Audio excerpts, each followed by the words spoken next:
Welcome, everyone. I'm going to repeat what I just said a minute ago, and that is welcome to Greywater and Rainwater design, Rainwater Catchment design with Mano Tondre from DIG Cooperatives. We ask that you please mute yourself, and if you can also hide your video too, that would be awesome. We are recording this talk. In fact, we're recording right now. You may also want to use speaker view. Mano is going to be sharing his screen, and that's up in the top right under view where it says view, and you're going to select speaker versus gallery, and that way you'll be able to see Mano and you'll be able to see the screen. I am your host, and Sarah Miller is our chat monitor, and we have arranged it so that all of your questions are going to go directly to Sarah. And that way she will be able to collate them and sort of coordinate like-minded questions into something that Mano will be able to get through. We're going to take questions twice.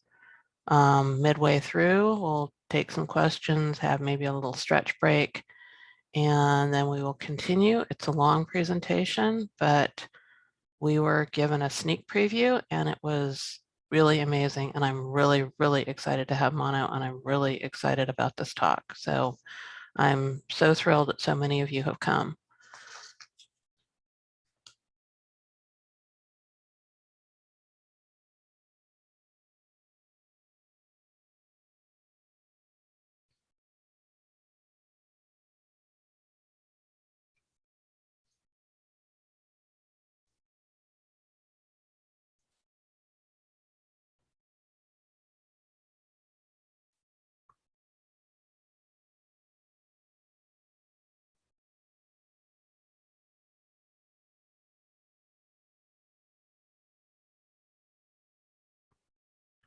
Welcome, everybody. We're going to get started in just a minute. If everybody could mute both their audio and their video, we are recording this presentation, and you are here. This is Greywater and Rainwater Catchment and different rainwater things to do with reusing our water with Mano Tondre from DIG Cooperative. Very excited about this presentation. All of your questions are going to go directly to our chat monitor, Sarah Miller. And I think we are probably, it is 7:02. Mano, are you ready to start? Yes, I am. Okay. You want to put your, so they can see you again? Yeah. Okay. So everybody may want to go to speaker view if you have not already done so. If you can. Okay. And if everybody could mute themselves and take off their view, that would be awesome. All right. So Mano, I'm just going to introduce Mano and then we will get started. Mano Tondre is an ecologist and a general contractor with DIG Cooperative. He's a Bay Area native, grew up in Oakland, and he went to Berkeley High School before he attended UC Berkeley, where he was inspired by architects Carl Lynn, who inspired and guided the creation of neighborhood commons on vacant lots, and Sim van der Ven, who is known for integrating ecological principles into the built environment. Mano is one of the co-founders of EcoHouse in Berkeley. He also co-founded DIG Cooperative in 2005 in response to drought conditions there. And they designed and built their first permitted residential constructed wetland for greywater treatment at California at EcoHouse. DIG continues to pioneer greywater use and rainwater catchment systems throughout the Bay Area, and including some large-scale projects at Chabot Space Science Center, San Francisco Zen Center, Skyline High School, and a lot of smaller residential projects. So if everybody could please take off your, we want to stop your video and we want you to mute yourselves. And Mano is about to start his presentation.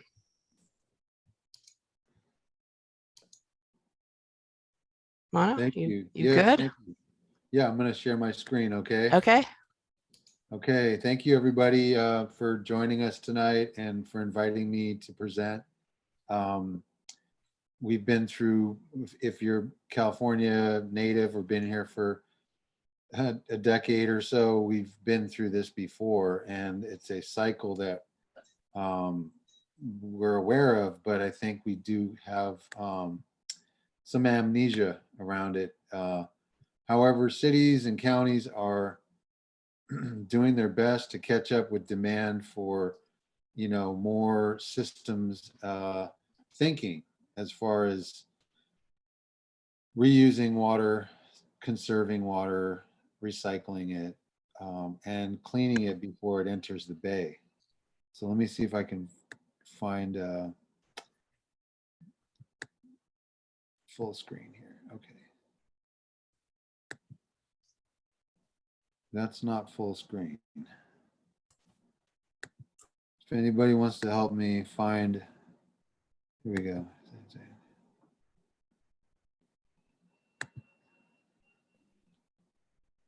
All right, well, I'll try and zoom in on this and see if it helps.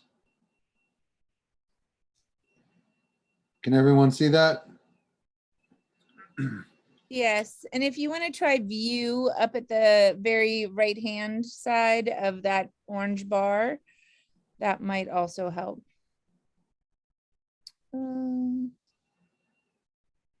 Presenter view is what you're looking for. There you go.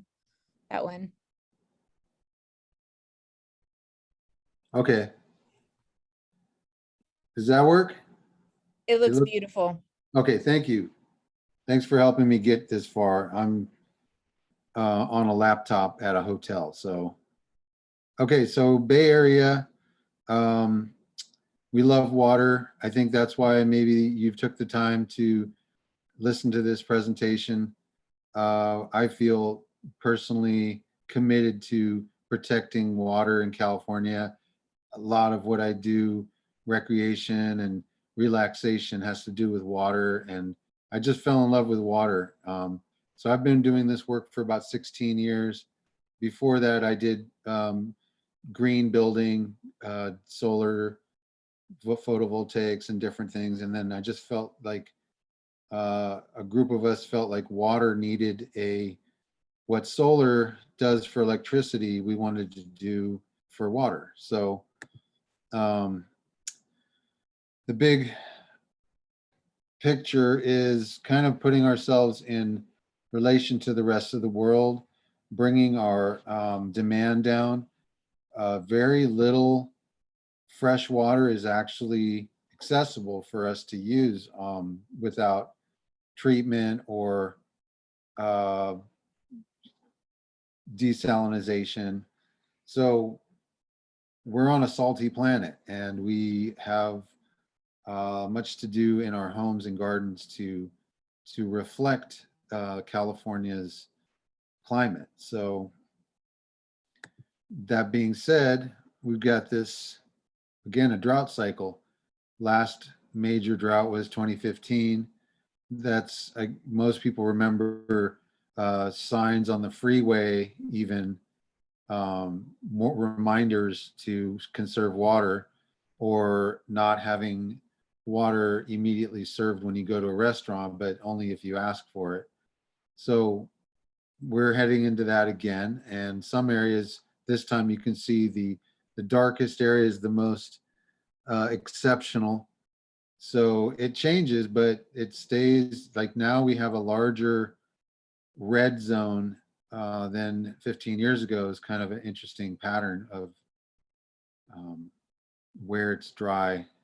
And then we also have fires, which are adding to the this issue, which is how fragile our freshwater system is. In our area, EBMUD is our utilities, and we get fresh water from 100 miles inland at this reservoir, Pardee Reservoir and Comanche Reservoir, and that's a protected watershed. You can see in the slide, Mokelumne River watershed. no boating, swimming, hunting, nothing. And they keep that pretty well protected because that's the origin of our drinking water. If you see in this picture, there's on the left, there's a kind of a nice schematic drawing depiction of the water cycle, of how clouds evaporate from the ocean, rise into the atmosphere, condense as they come inland, it gets colder, and then rain falls. And that's very much like what we have in Oakland and Berkeley. In fact, it's been cloudy and foggy most of July and this month even. At least for me, I live in North Oakland. So we look at this as our reminder artwork that it's kind of like a yin yang, and it's the cycle of water and remembering how to be stewards of this cycle as much as possible in order to keep the landscape lush, to keep filtering water before it enters local watersheds or estuaries. If you live close to the bay, like Alameda, and in your case, there's a lot of sandy bars and sandy soil, as opposed to Oakland and Berkeley, where a little more clay. It's interesting to see some places maybe Greywater is not the best idea because you don't want that Greywater to contaminate the estuary. So there's certain laws, and we'll go over some of that together as we go first into Greywater. But before we do water recycling, I just want to remind folks of things they can do, simple things to start with as far as water conservation. And this is like what we're going to cover in a nutshell. Different ways of managing, conserving, and reusing water on site.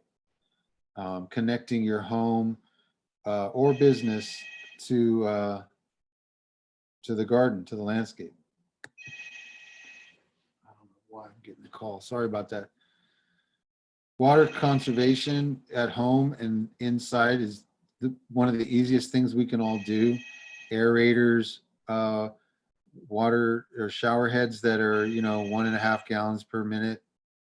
Updating or upgrading our irrigation controllers. Rakio is a great model.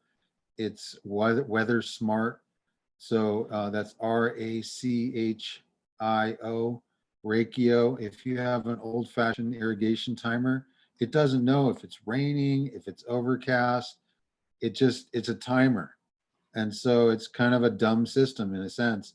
You can, if you're on top of it and you're out there adjusting it seasonally and turning it on and off, then it's fine. But if you want it to just work and not think about it, upgrading to the Wi-Fi based weather controllers is really a smart move if you've got a irrigation system with valves and timers.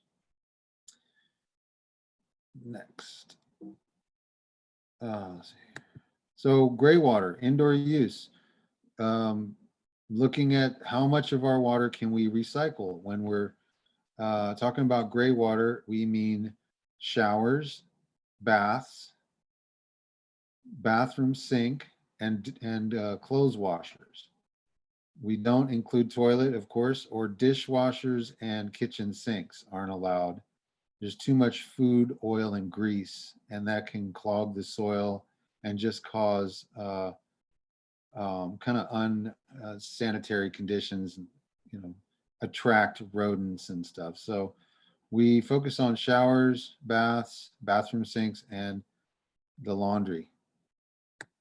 That is about 40% of a home's water use, according to kind of US standards.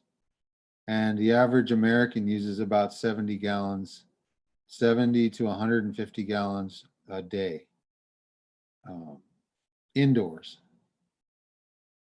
not irrigation. This is just indoor use.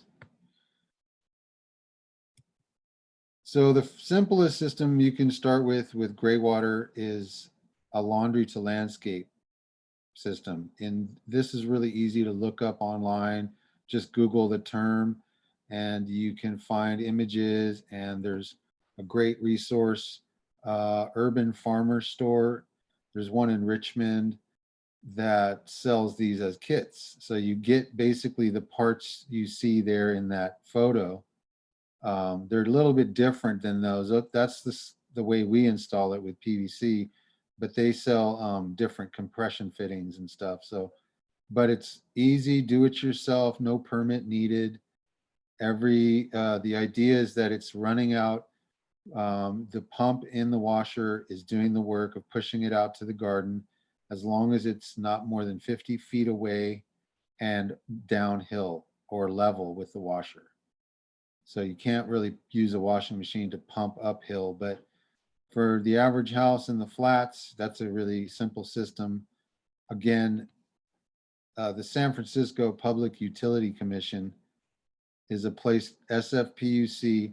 You can look up Greywater. There's a great PDF file, how to design a Greywater system, how to do it yourself, basically. And it has half of the systems that we're going to cover tonight. But if you imagine how many loads of laundry you do, you kind of want to divide it into the garden appropriately, because if you only do 1 or 2 loads a week, you don't want the plants to suffer. So you have to think about, well, how many plants can I water? How many gallons? Usually a modern front-loading washing machine uses about 15 gallons on average per load. So you're dividing that out into the garden, and it's a really simple system that uses ball valve emitters. So lint and stuff can pass out into the garden. It just pushes right out of the tubing. And so you can adjust each emitter underground in these little boxes so that you can get the flow to be even, equal amount of water at each plant. Simple, and again, it's like a weekend warrior workshop. You don't need DIG Cooperative to build this. It's pretty much just somebody, just need a few tools and a weekend and maybe some mulch. Next slide here. So the next system that is the next step up is a branch drain system. And this allows Greywater to go out of your house from your, again, showers, bathroom, sinks, laundry, and just flow by gravity and split at different locations in the garden. This strategy requires more pipe and trenching, but there's no pumps, no timers. There's nothing to fail, except if you did a bad job installing it in the first place. But the idea is you want water to flow down slope, and the cons or the issues with this system is that the farther you go from your house, the deeper you're digging those pipes in, because on average you need about between a 1/8 and a 1/4 inch per foot of what's called fall. So the pipe has to drain for every 8 feet, it should drop an inch. So the farther you get out from the house, the deeper and deeper this can go. And it's also it's fixed. It's easy to maintain, but it only waters a few locations that, basically like a trench filled with wood chips, what's called a mulch basin. So the water drains out of your house into mulch basins, which allow the water to kind of spread out and sink into the ground. So it all stays subsurface. Greywater you don't want it to surface, overflow, pond. and, cause any kind of unsanitary conditions. The next system, this is a little more older generation, but still works great. It's just a sand filter, but now you're draining your gray water. And let me rewind, say that the first and most important part of the system is a three-way valve. And a three-way valve gives you one way in and two ways out. And so you take your showers and your bathroom sinks and your laundry and you combine all that plumbing into this three-way valve. And then you have one way back to the sewer, so you can turn the system on and off, or off to the sewer or septic. And then if you turn it the other way, it goes to the garden or the system, the Greywater system. So that three-way valve is crucial because should you want to use Drano, or if somebody's going to bleach their clothes or dye their hair or put something down the sink or bathtub that you don't want to go to the garden because it could harm the plants, you want to be able to turn the whole system back like to the existing sewer. So that's in this photo, that's under the house. A lot of times that component's under the house. And if it is, then we can wire switches and little actuators that'll do the work. So you don't have to crawl under the house to turn your system on and off. But the drain now comes out to a tank, buried, usually partially buried underground, and then pumps out to a sand filter, which traps the lint and hair and stuff before it pumps through and to the irrigation. You can see the drip tubing there, it's purple, and you can see the wet pattern. So it's working, irrigating a hedge. And this was in LA and did the front yard too. The other thing about this is it has an automated back flush. So that's convenient for people who don't want to have a lot of work, maintaining it, but a little more costly. So this system, let's go and I'll rewind again. So starting here for people who want to know costs average, this system could cost you maybe $300 to $500 in parts. Labor, it's do it yourself, so a couple days, can factor that in. If we did it as a company, we charge at around $2,000. The next one, branch drain. You need a permit, so we have to submit for plans and get an inspection. And in that case, I learned from my teacher, Carl Lynn. He passed away in 2005, but he would be proud to hear me say this philosophy he taught me, which is ask forgiveness, not permission.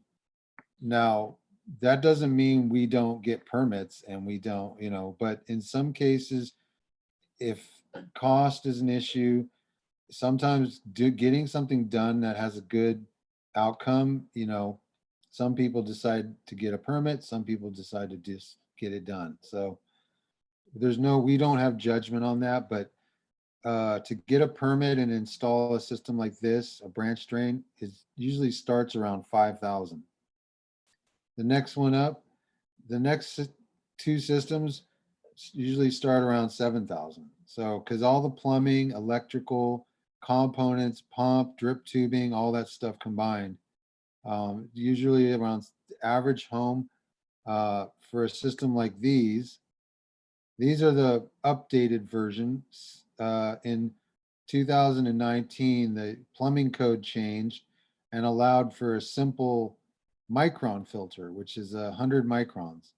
And so that made it easier. Now we don't have that sand filter. All we have is this simple, if you can notice that white filter's got like a red handle where you can drain the dirty water out. So there's three in three different locations here, different projects, but that makes it really simple to maintain. all you have to do is go and monitor once a month or once every couple months and see, do I need to clean this filter? And it's not hard to clean it. You don't need any tools. You don't need to buy a new filter. You basically rinse it out with a hose or at a sink. So the same concept, it's a plumbing to a tank. There's a pump with a float switch that turns on when a certain volume of water enters the tank. It's usually events such as morning shower routines. The family takes showers, or a couple showers, 2 or 3 or 4 showers in the morning before 9. That volume would be pumped directly after it's generated right out to the garden. It's a lot easier to just base your Greywater system on a daily volume than to connect it to timers and valves and all that special equipment that you can do. If you notice in the far left picture, that's like a full top of the line 10K system with a controller that tells when to water, when to back flush. But the more we do these systems, the more we realize keeping it simpler and giving the owners a maintenance manual with photos and explaining it, walking through, here's how to take care of your system. It really does. It's the keep it simple, sweetheart model that seems to be winning in the long run, instead of the tech dazzling versions that cost more and they require more understanding of each component and how to maintain it, how to program it. The center photo and the right photo are just based on volume. When 2 showers are taken, they're pumped out to the yard. So the next options get both simpler and more complicated. There are different companies that are out to sell you their kit. The simplest system is to the bottom left. It's called Aqua Use. If you want to look online while you're listening to this slideshow, you can look it up. It's the number 2, but this unit costs somewhere between $600 to $1,000, and it's not. It doesn't pass California code because it's not enough of a tank. It doesn't. If you tried to connect this system and pulled the plug on your bathtub, this thing would overflow out of the top. But for the do-it-yourself, low cost, no permit needed, those systems are sold all throughout the United States. So you can look at them and know they exist. And they require a little more maintenance, but then there's these other systems like a galley, which is basically just just an area underground where water can flow and no one can touch it. This is an example of. Hey, Manu, if I can just interrupt you really quick. Yeah. Your slides are so good, but they are hard to read because they're pretty small. Would you be able to go to use slideshow if you escape? Yeah. Oh, okay, you didn't tell me. I'm I sorry, know, buddy. I I'm I sorry. think this will make Okay. everybody Oh, wow. All right. Maybe much this larger. helps, huh? Yeah. Well, Thank you very much. I'll just go real quick. We saw these, but now that you can see closer, the filters, again, there's lots of different systems. Flow tender, different models you can go online and look for if you like the prefab systems. Let me try. There we go. So here's that one model. It's nice. It's all in one tank. Can be above or below ground. This is what I meant about scheduled release or immediate release. Immediate release means as soon as you make the Greywater, it pumps it out. It's much simpler, but if you need to do scheduled, it's a little more, just have to get engaged and read the manual. So we've done advanced systems back in the day more when there was a few companies really looking to expand the use of water in like model homes. So these, again, this is gray water from a shower and washing machine, captured, recycled, filtered, sterilized, and sent back to toilet flushing and washing machines. So this works really well in high density areas like San Francisco, where there's very little garden to gray water. Next level up, and probably the top of the Cadillac and Tesla versions of Greywater, are these two companies. Intewa makes the Aqua Loop. This can be sized from a house all the way up to like Google's new campus in South Bay. They have one. It's huge. It can be for, you know, a multi-unit family housing. The Greater on the right is from Canada, and it is a simple shower, gray water from your shower and sink to, or no, showers only to toilets only. So it's kind of like it's about the size, a little bit smaller than a the stacking washer dryers. So it's like an appliance that you plumb everything to, and then it pumps back to your toilet. So again, great for high density areas where you just want to recycle. You don't really have a lot of plants to water. And the crown jewel of gray water projects is definitely the constructed wetland. It's just, if that photo to the left was taken at the EcoHouse after we, you know, a couple years after we installed a wetland that you can see the schematics for in the drawings below. And that, to me, it was like, I didn't even know, wasn't expecting all that.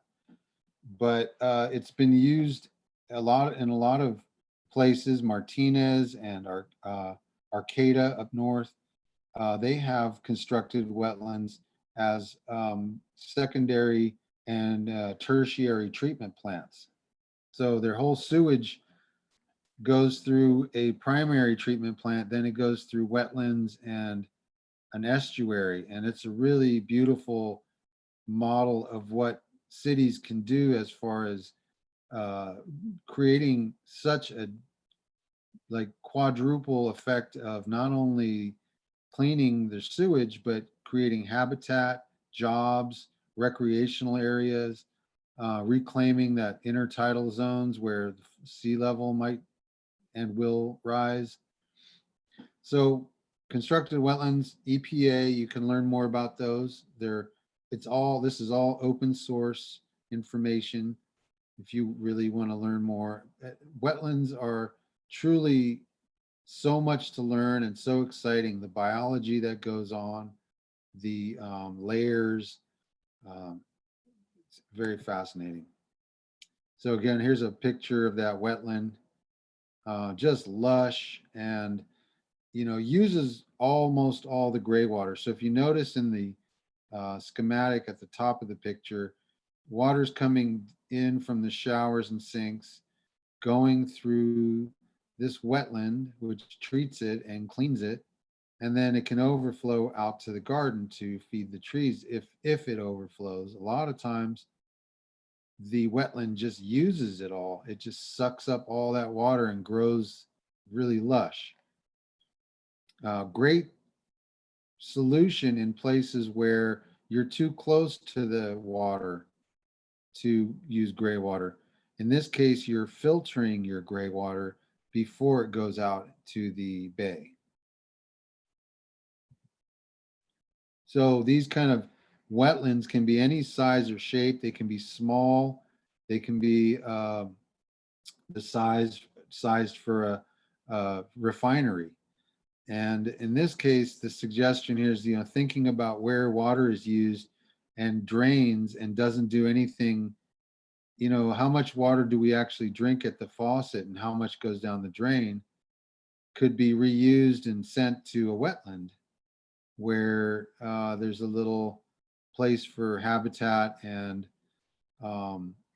plants and just a learning experience, especially for kids.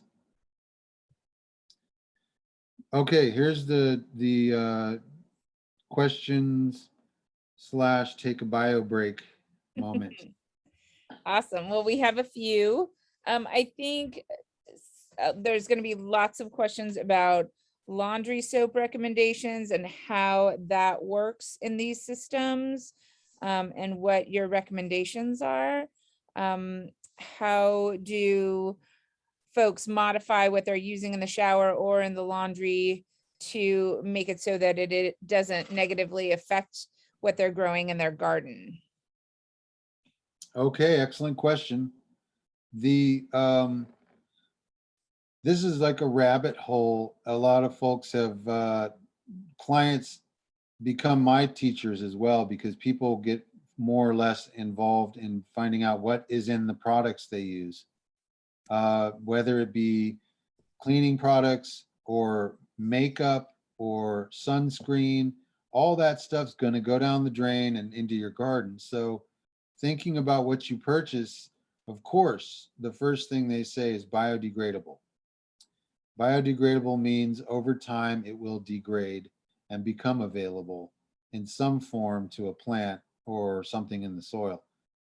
The next level above that would be what's called biocompatible. There's only really one soap out that's being sold. You can order it online. It's called Oasis. And the guy who made the soap actually also started as one of kind of the founders of Greywater, and he has a website called not Founders of Greywater, but he's very committed to the work and has done a lot and built an amazing website that is almost too much information, and it's called oasisdesign.net. You can go there and learn so much more, but you know, natural derived products from like Dr. Bronner's, you can dilute it. It's all natural, Castile, vegetable soaps, like glycerin. You know, the main concern is doing the best we can. And also we're blessed here in the Bay that we have enough rain through the winter to also kind of flush our soils. So one of the important things about Greywater is giving it a break too, turning it off in the winter, letting the rains saturate the soil and kind of flush some of the salts that might build up. And you know, there's some great information online. Aveda is a good company, and you know, Trader Joe's sells some great biodegradable soaps and natural soaps, and you just start looking at the ingredients, and less is more. Less ingredients is better, because at least you know what it is, you can look it up. So the issue, the main harshest soap is detergents. So the powdered detergents are the roughest for the plants and soil. So biodegradable liquid soaps are the best. And can you speak to if like folks that are making their own soap with lye and essential oils, if that's biodegradable? Lye, you know, I that's a good question. I know lye starts from ashes, so I don't really know its cycle of decay or degradation, Mhm. but it's not hard to look it up. And also thinking about turning your system on and off, you can, you know, you can choose when to use it and when to send it to the sewer. Fair. You can turn it on and off. So We have a question about if gray water systems can, with a pump, can be set on a timer and sent to traditional sprinkler valves and to water different zones in a garden at different times. Yeah, so going back to this photo here about scheduled release versus immediate release. First of all, if I didn't mention, Greywater has to remain drip or subsurface. So underground or at the ground with a couple inches of mulch or so on top by code. So it can't go to sprinklers or spray. Rainwater can, and we'll cover that in the next section, but for Greywater, it's got to be drip. And you notice here the difference is that everything's the same except for one has more storage capacity on the left, bigger tank, and then the controllers, the pump relay, and the valves. The pump relay, the controller tells the pump when to turn on and off. On a timer, it turns on and off. The right side, it's a float switch when a certain volume of water enters the tank and it's a foot deep, it turns on and it pumps it all out till it's only like 3 inches left. And that's the difference between, yes, you can schedule when you want it to water, if you want it, and you want to capture a whole day, say a bath at night too with the kids. And then you have a larger volume of water at one time and a longer irrigation cycle. So there is benefits to that. You get a bigger tank and you schedule longer durations to water. Great. The other one is short spurts of daily showers. Got it. And are there options in any of this for folks that are maybe not homeowners? Are there any portable filters or changes that can be made if you're renting? Renting is a hard one because it's most of Greywater requires, except for the laundry to landscape, the rest of it requires altering your plumbing. And when you alter the plumbing of a home, technically you need a permit and technically you need a licensed plumber, somebody that knows what they're doing and knows the codes. So there's more if you were to be creative and say keep a 5-gallon bucket in the shower with you. Mm-hmm. You can always go find a little pump, submersible pump, and plug it in and drop it in that little 5-gallon bucket. And even like a fish tank pump with the suction cup bottom. These are systems you can take with you wherever you go, wherever you live. It can work in an RV, it can work in a house, in a rental, but of course you'd want to pump it out the window or the old-fashioned bucket method. Mm-hmm. If you're a renter and you have a garden,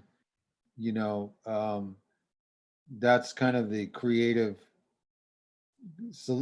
process that you have to think about. What can I do? What can I get away with without? Or ask your if you've got a cool landlord, ask them if they would be interested. For sure. And so that's an option. Yeah. Eve is also asking about waiting for the water to be pumped from the basement to a second floor shower and waiting for hot water to get there and how to divert cold water until it gets hot. And is there any thoughts you have on getting divert clean water to the garden? Well, that's a hard one a lot of people deal with, and they have recirculatory pumps that use the cold line and it recycles back to the hot water heater, so you get hot water faster. There's another one called a chili pepper, but that's usually just for sinks. That gives you hot water if you have to wait a long time and you feel like you're wasting water. But pumping, if you have to wait a long time to get hot water at the shower, in a sense, all the better for your garden because it's going to get more water if you have a Greywater system. True. And we have Lynn is asking if a constructed wetland is is feasible for somebody who has a very small backyard garden. If you could speak to that at all in size ratios. It would become the feature, the garden. So it is a good model for something that it's evergreen and lush. It's tropical, and you got to have a way for it to overflow somewhere. So if it's a limited space, it has to be able to overflow back to the sewer. And even in that case, it's kind of tricky because you don't have, excuse me 1 minute, I have to. Everybody gets a bio break for a hot second here. Thanks for your patience. That's the weird thing. I apologize. I was supposed to be home, but I'm actually on the road. I'm at a Motel 6, so that's weird. Somebody just knocked on my door. Well, Okay.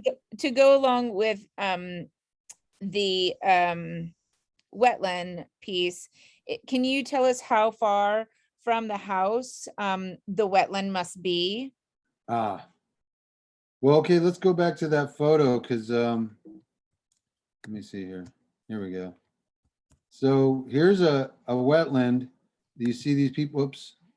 These people standing here. Here's a freshly, it's the same picture as the one down here in the middle. The right side and the middle lower one. That's freshly planted and designed. The center is a soil island where you can grow plants that can tolerate saturated soil and the gravel around it. And this, we're looking at somewhere, it could be anywhere, it's contained. It's completely, water has only one way in and out. It doesn't percolate down into the ground. So it's lined with a rubber liner. So you could put it within 2 to 3 feet of your house. We did one in Berkeley like that. They had a narrow side yard, and the city let us run a narrow section and then spill into a larger circle like this. So it kind of looked like an amoeba.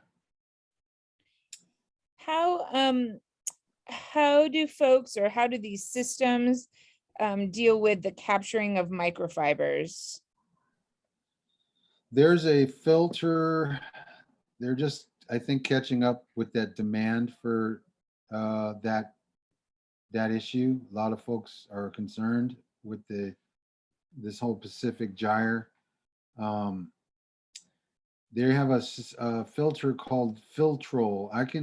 When I share my screen, I can get, when I leave this, I can always look it up and show people. Great. It's Filtrol,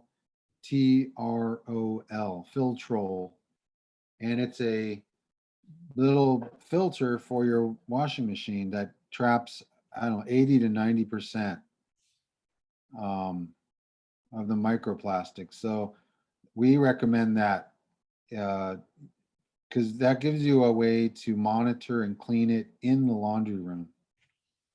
Awesome. If you have room on the wall above or behind the washer, you can probably install one if you want to look those up. Okay.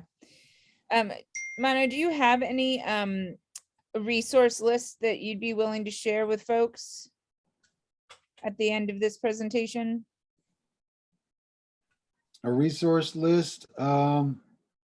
I could, I know this is being recorded, so I'm going to make sure to plug as many places as I can, like the Urban Farmer Store. They're very helpful with both rainwater and greywater. They sell a lot of the parts. Greywater Action is a website that teaches a lot and does workshops, and they also do trainings, so you can be kind of if you want to do this for a living. Our website has a lot of links and information. That's www.dig.coop. And there's oasisdesign.net. There's the San Francisco Public Utilities Commission and their report on greywater. That is more than enough as far as greywater. links to at least to get started. Great, thank you. And one last question, and then we can move on to stormwater. Back to diverting gray water, and as your house gets higher, does that become exponentially more difficult to divert from a second or third floor laundry area or bathroom? Tell us about it. Very good question.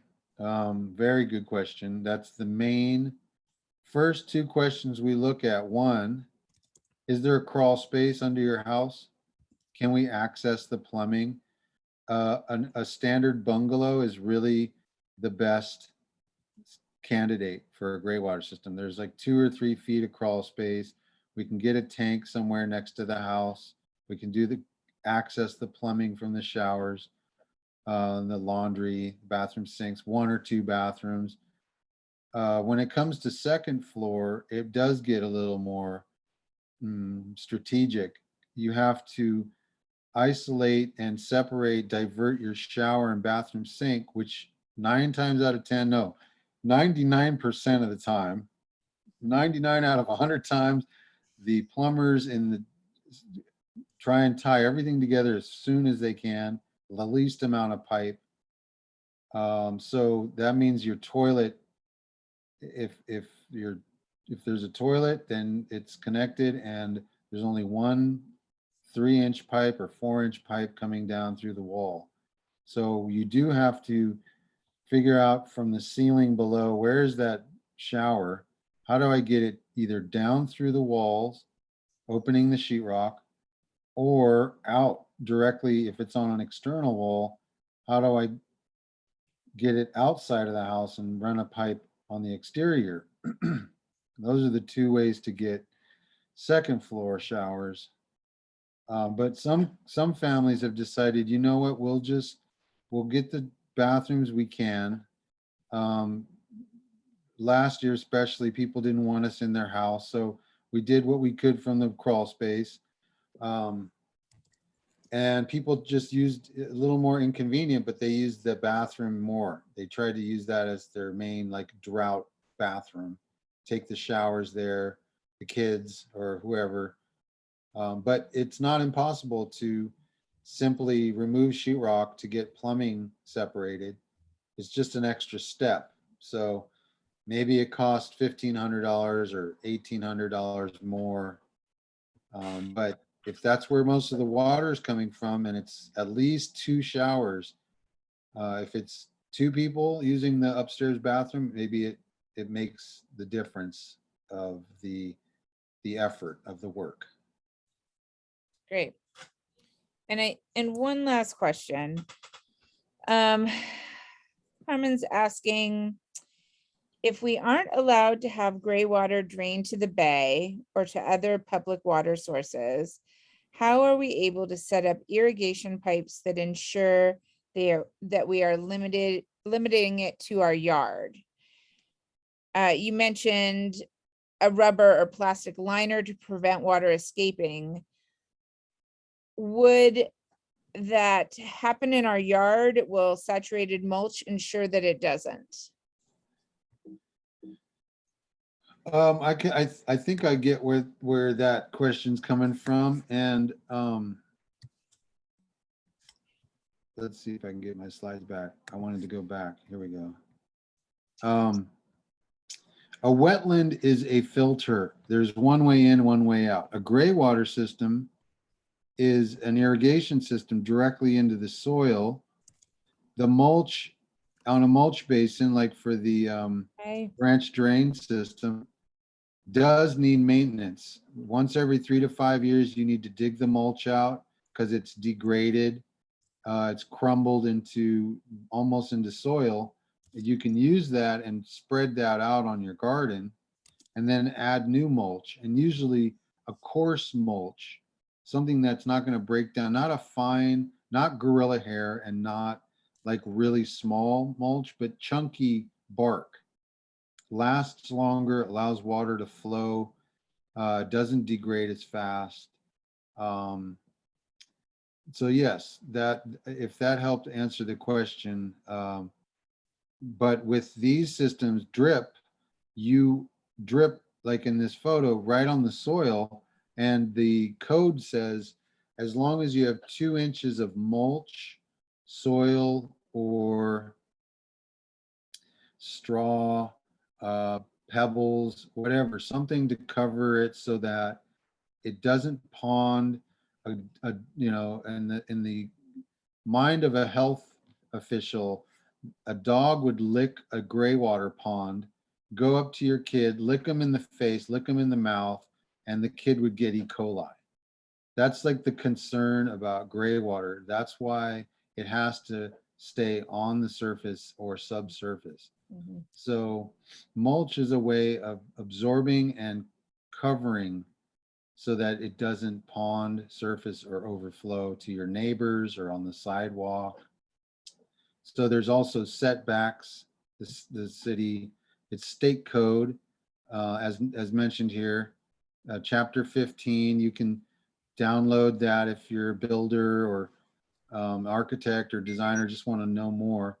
Chapter 15 of the California Uniform Plumbing Code explains everything about greywater. And the nice thing is the next chapter 16 is all about rainwater. Cool. All right, and that's a perfect segue.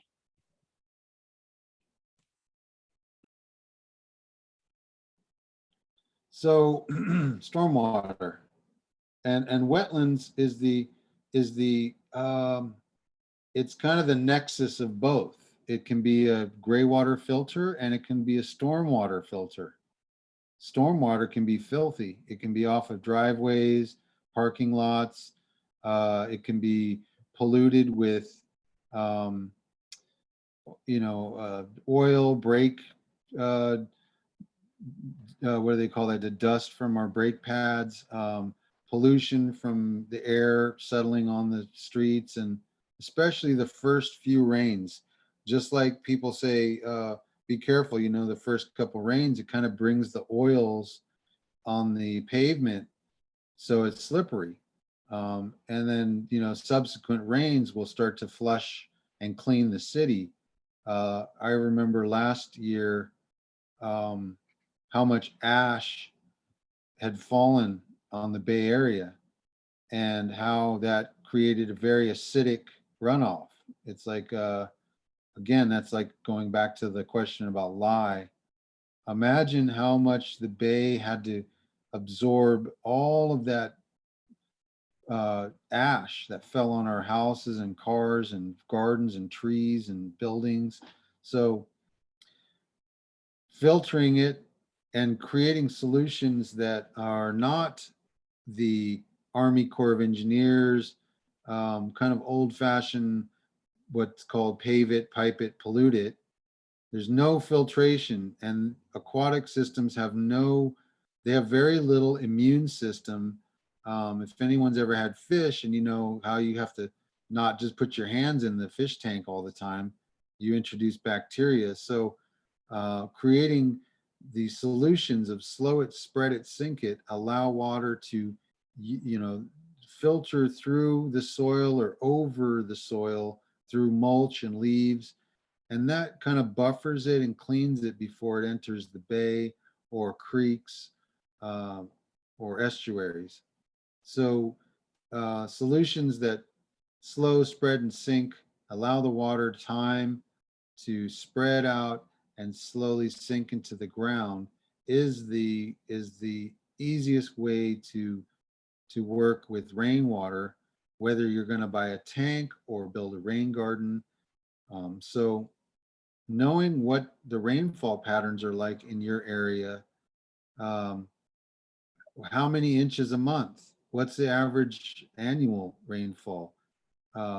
It's really amazingly diverse in the Bay Area. It goes up to Kentfield and San Rafael, Marin City gets 38 to 40 inches a year. Oakland gets about 20 to 24 inches a year. Fremont only gets 13 inches a year. So, and these are averages. It's not the most, it's not the least, it's an average. So This slide shows one of the programs we helped to coordinate with the city of Oakland to help folks who had, initially it was for people living in the Oakland Hills who had rebuilt after the Oakland Hills fire in 91, 92. And they had no storm drain system up there. So a lot of erosion started to happen over the 20 years that had passed since the fires. People's homes were sliding because the storm systems, it was too much rain and not enough cover, not enough trees and vegetation to slow, spread, and sink the rainfall. So there's real issues. And you know, imagine this in like the mudslides that occurred in Santa Barbara, Montecito. After the fires, there's no cover, the rain hits the mountain, the hillside, and there's more chance of mudslides and erosion and collapse. So rain tanks help to buffer that by being a surge system. So a big rain can come in a day, a dump, say an inch of rain, or somewhere between a ½ inch to an inch of rain in 24 hours. And these tanks can capture that. And then if you allow a drainage system, slow release irrigation system off of the tank, it could be battery or just gravity operated. It'll allow that water the time and lots of locations to slow, spread, and sink. So here's an example. The funny thing is that what started as a solution for the hills, the folks heard about, and they said, wait, why are people in the mountains who have more income getting something for free and the people in the flats don't get it? That's not an equitable program. So all of a sudden the city had to allow everybody. And now look at how many tanks. I'd say more tanks were used in the flats or down the hills where it gets a little less steep than in the mountains. So interesting program. It 310,000 gallons combined, and that's per year. So that was a good, that was a good program that sold tanks at the cost of tax, just tax. The city paid the cost of the tank.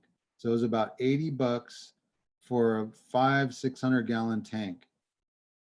So if Alameda wanted to do something similar, you know, it's just a matter of lobbying. So, but this is a great way. There's no pumps, there's no electricity. These are just gravity, simple systems. They don't store the water, although you could turn it off the last month of the year and then keep that water and use it through the summer.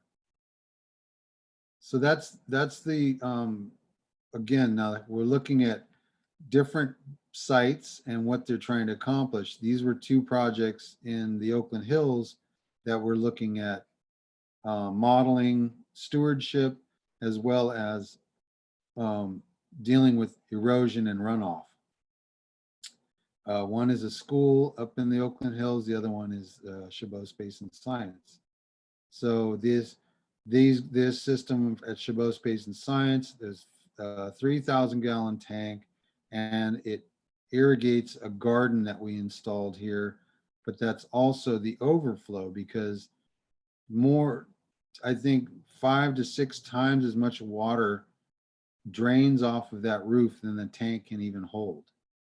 So 3,000 gallon tank fills in the first month to month and a half. Everything after is overflow.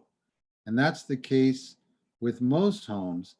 It's surprising. A lot of folks ask us, you know, well, if it ever rains again, like, why put a rain tank in? It doesn't rain enough. Well, when it rains,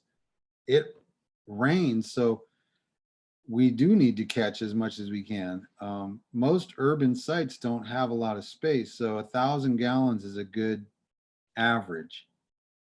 Trying to get 1,000 gallons worth of tanks without sacrificing a lot of your garden.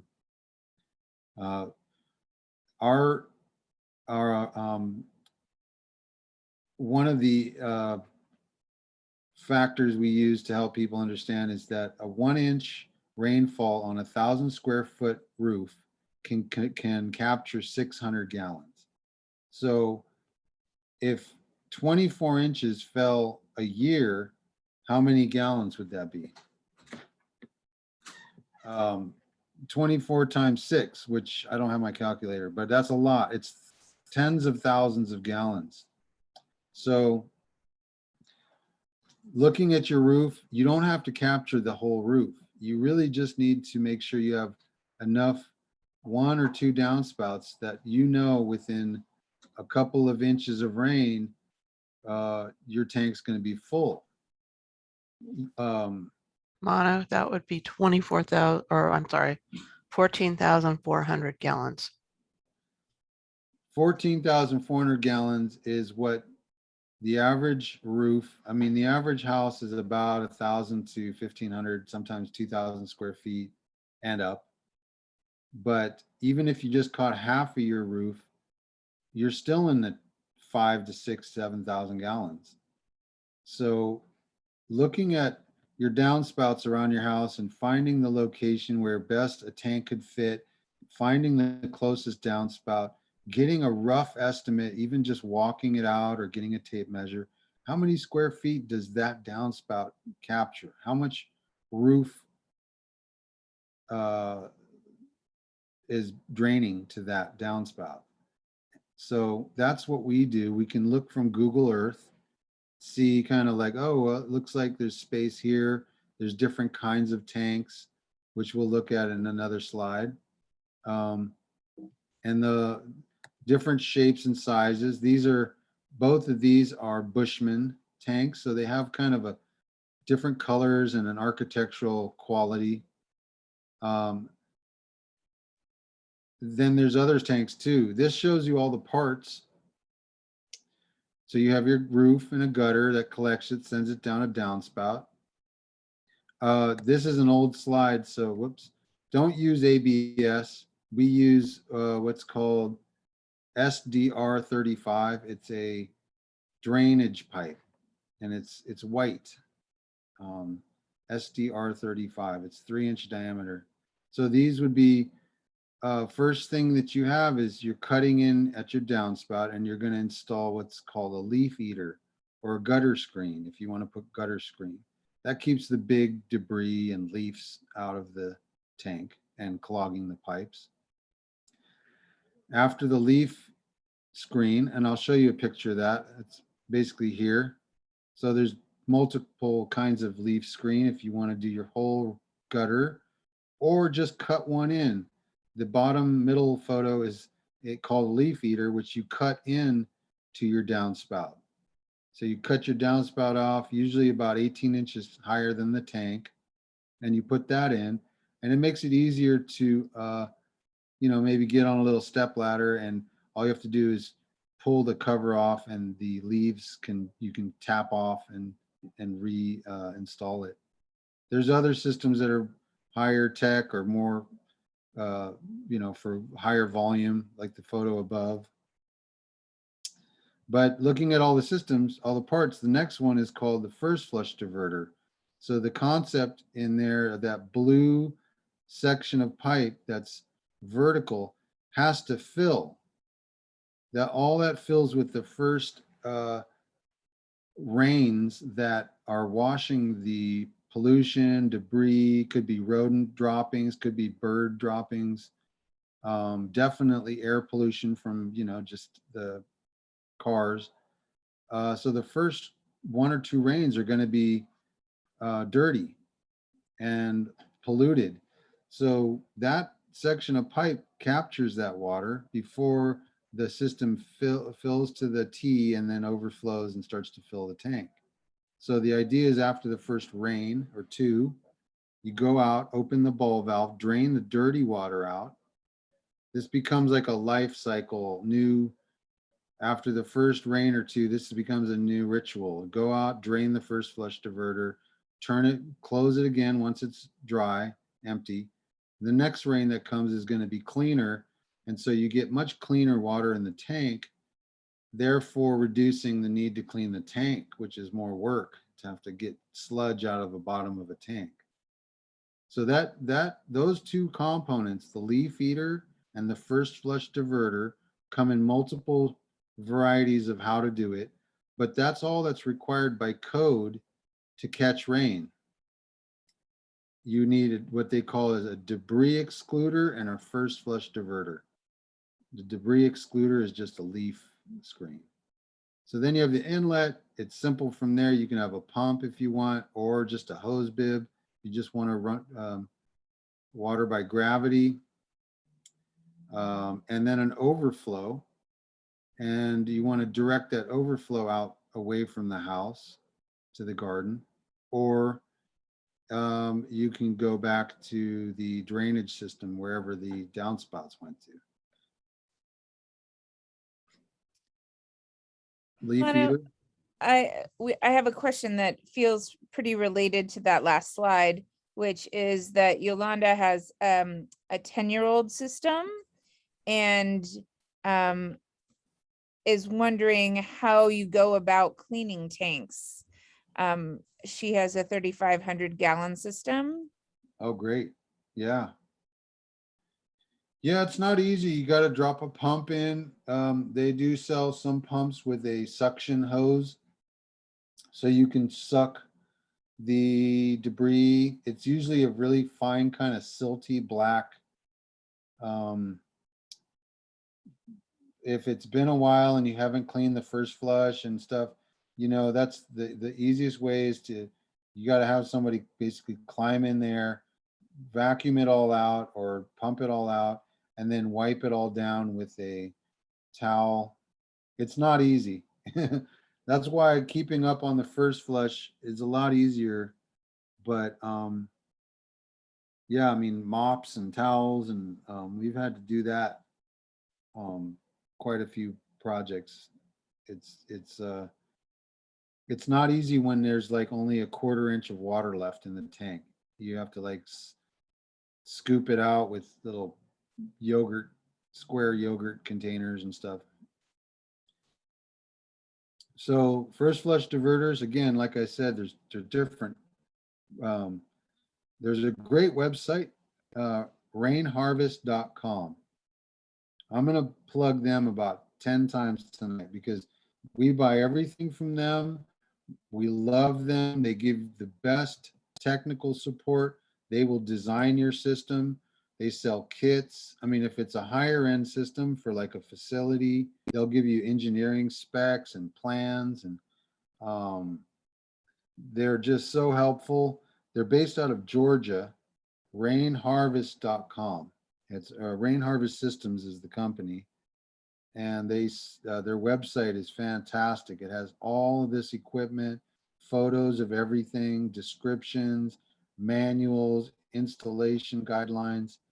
They really are the best rainwater source that we've found. There are other ones locally, but their website makes it so easy, especially their kits. You can have an underground or above ground first flush diverter. Lots of different types of tanks. The plastic high density polyethylene tanks are going to be the top picture, the left kind of green, army green tank.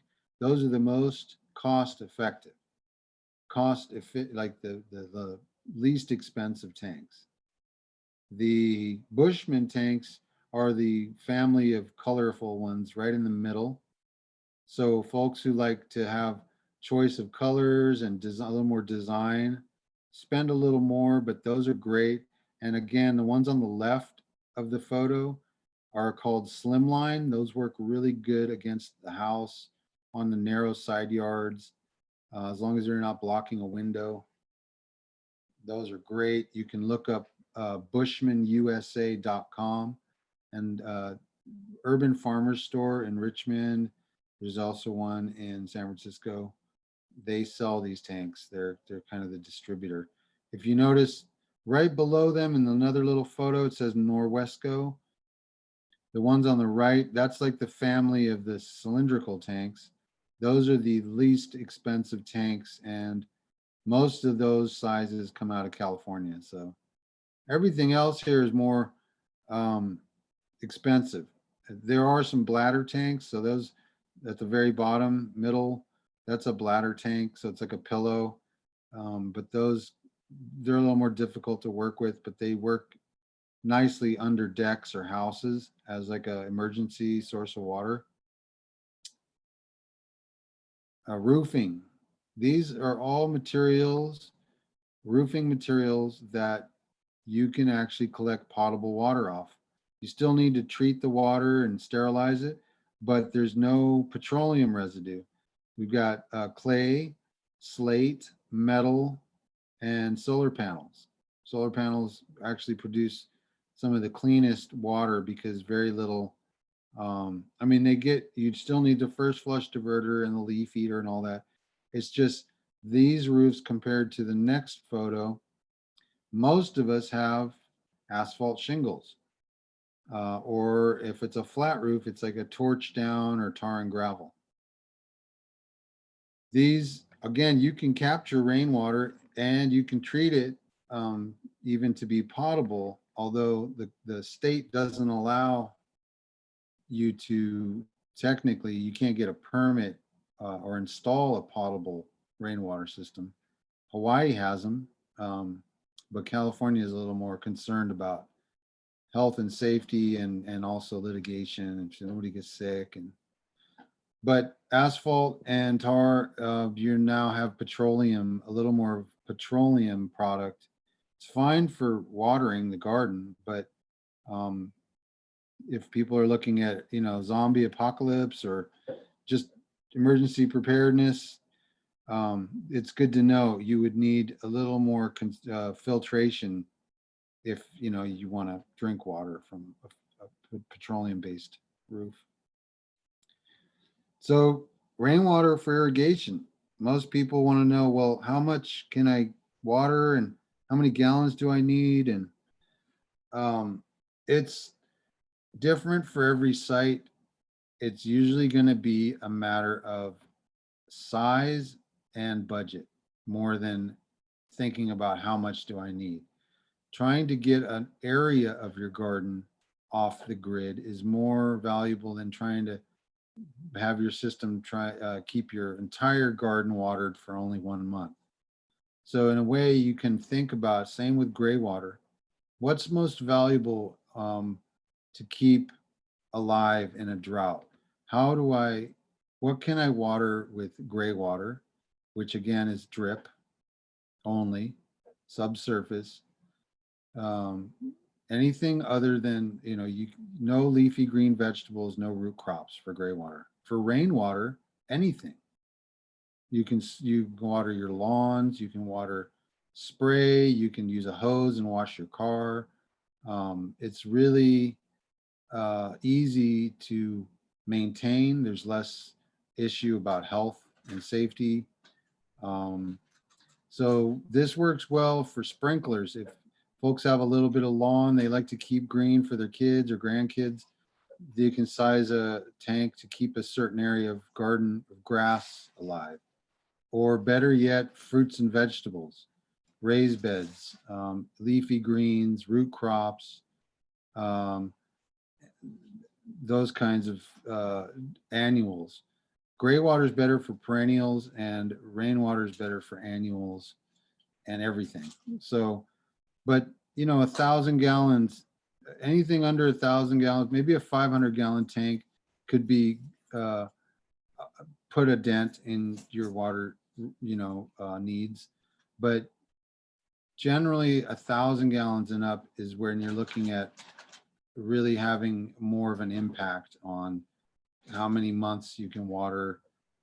You can also look at phasing certain parts of your garden to become more drought tolerant,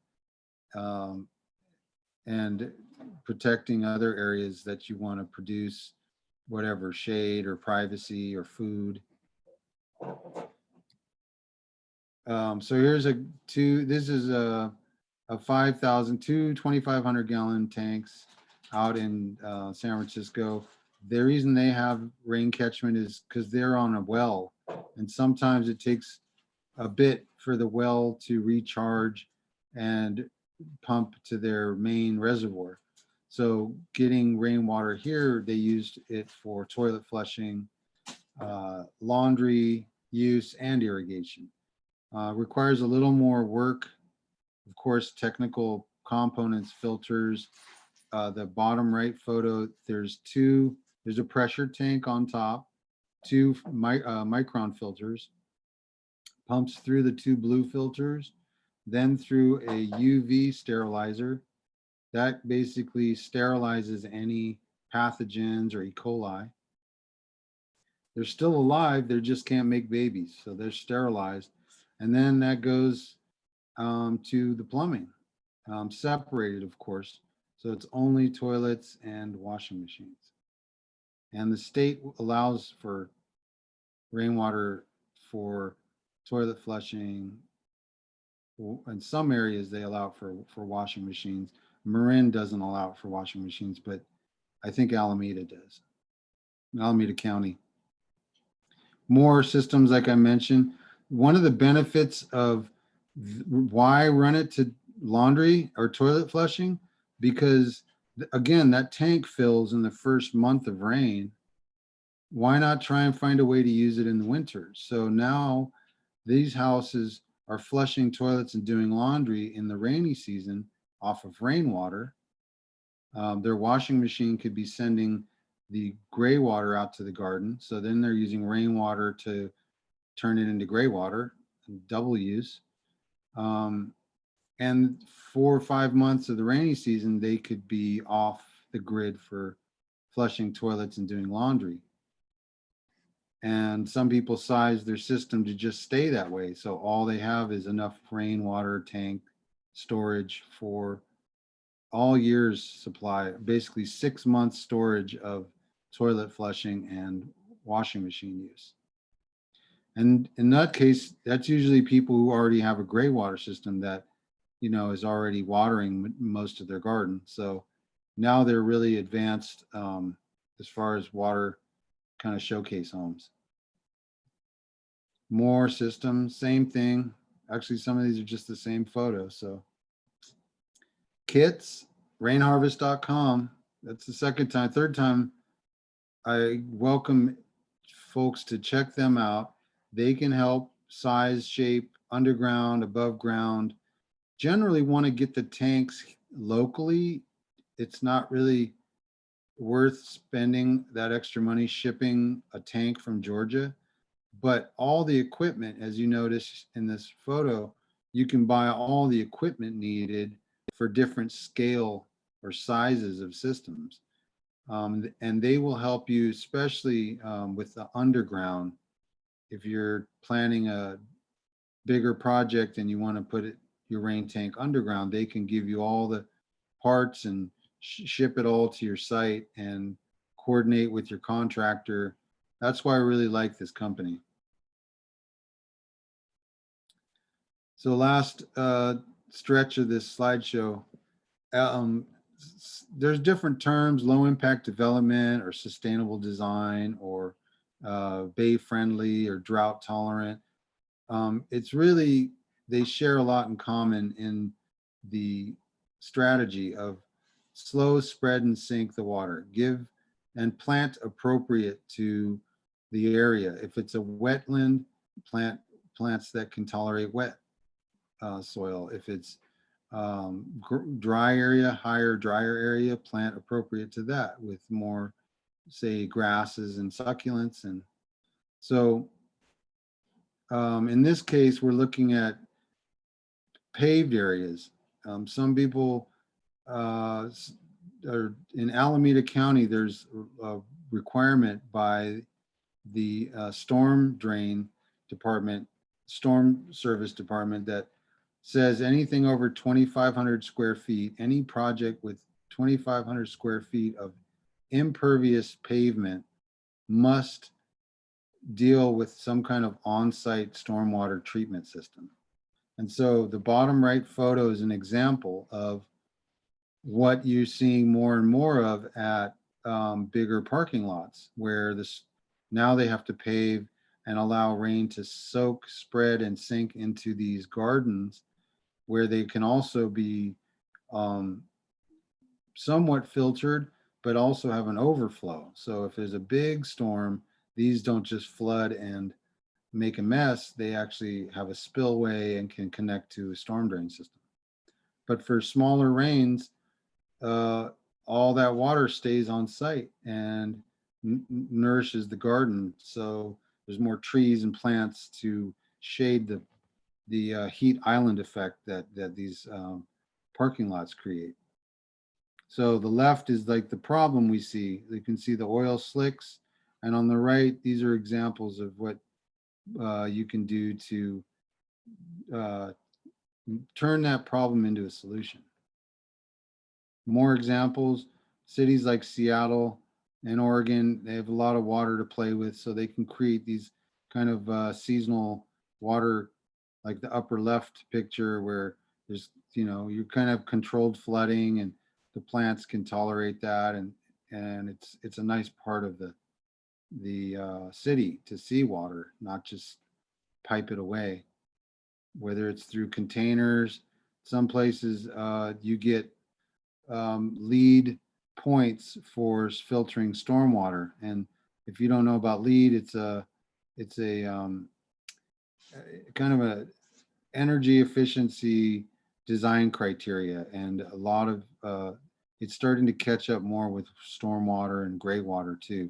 Most of it's heating and cooling and energy efficiency, but water reuse and conservation is also an important part of it. Rain gardens is something everyone, so many great resources. If you just type in rain garden into your search engine, it's like the amount of information and photos and beautiful, studies that colleges have done and calculators, how to figure out how big to make it. And rain gardens are the easiest thing you can do. All you need is a shovel and some plants and some mulch and maybe some pipe.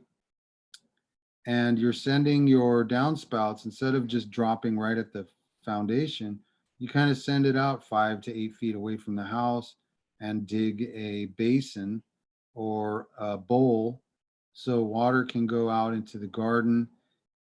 You put rocks and stone around it to give it a little, the stone kind of keep the erosion so water comes in and has a splash pad. And it's catches your average, half inch 20 and 24-hour storm. It can also be designed to overflow, controlled, like to the street or somewhere underground. Rain gardens are the easiest solution. No tanks. The ground is the tank. The ground is going to be trickle charged with water every time it rains. A little more water goes into the ground and recharges your little water lens that's at your property. And that can offset your need for irrigation, later into the season. This is another great resource, Bay Friendly Gardens. They have some great classes. Their website is full of great information, and they have this concept too of create habitat, save energy, recycle, compost, create healthy soil, conserve water, protect the watershed. So they're a great ally, Bay Friendly Gardens. They also have tours, so you can go look at people's gardens that are just phenomenon. I mean, they're beautiful gardens that people manicure, and every year they allow, I don't know about now with the pandemic, but in the past, they're really impressive gardens. So, and looking at a combination of California natives with Mediterranean herbs and fruits and nuts, it's a good combination for our climate. Some people have groundwater issues. Maybe they're have a cellar or a basement that they pump water out. Maybe they have high water table in their area. We have created systems for people where instead of pumping that water to the street, it goes to a tank, and like on the left, every day, even in the summer, because they have a cellar near a creek, they pump water. So the pump turns on maybe 10 times a day, which is just enough to fill a 130-gallon tank, all 24 hours throughout the night. It fills. The next day the pump kicks on and waters their garden. So it's a small tank, but it refills every night. And that's a really nice system for them because they basically water their front and backyard with no city water. Just all groundwater. Living roofs, that's we won't cover that, but that's something that some people are looking at for more garden space. If you're on a small lot and you have a garage that you can build the roof to be a garden space, then those are kind of another little link for people interested in it. And that's it. That's the slideshow. Awesome. Mano, I have a question from Michael about if you have a drip system fed by a pump, does the slow release of water put pressure on the pump and harm it at all? Excellent question. We use two different types of pumps. Greywater pumps are sized to the site, and they're effluent pumps. And the idea is to make sure that there's enough drip emitters on every zone, that the zones sized, they're all sized roughly the same, so that the irrigation cycle is short for a greywater system.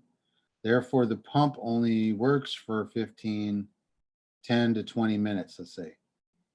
That allows it not to get hot, overheated, or so that's for greywater. For rainwater, the way the pumps work, they're called booster pumps, and they pressurize up to the valves or hose bib. And then when they reach 60 PSI, they turn off and they hold that pressure and only turn back on when you open the valve or start watering. So we went through, as a contractor, there's no section in the study test about pumps, and pumps have their own learning curve as far as the right pump for the right site and application. In Alameda, most of it's flat. So there's not a lot of people in the hills worrying about pumping 50 feet up the hill. And so at Alameda, it's most likely going to be smaller pumps, easier to distribute unless it's a big piece of property and you have a far distance to go. But greywater pumps and rainwater pumps, they're specialized for their work. So Great, thank you. That ends the questions I have. Birgit, you want to lead us out? I do. Thank you so much, Mano. That was an amazing talk. That exceeded all expectations. And I want to thank you so very much for coming and talking for us and for giving this wonderful presentation. And I just have, I'm really, really hoping that some people are going to take you up on some of these ideas and explore some of these ideas and actually install some rainwater and greywater systems in their yards, because I think with just period of drought after period of drought after period of drought, I think we really need to do that. So I just have two announcements that I want to make, and thank you everybody for sticking around. The first one is that our September meeting is going to be a plant swap, and it's going to be on September 26th from 2 to 4 p.m.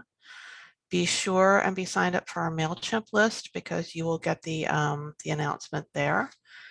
And then the second thing is there's been a little bit of social media about one of our free seed libraries being shut down.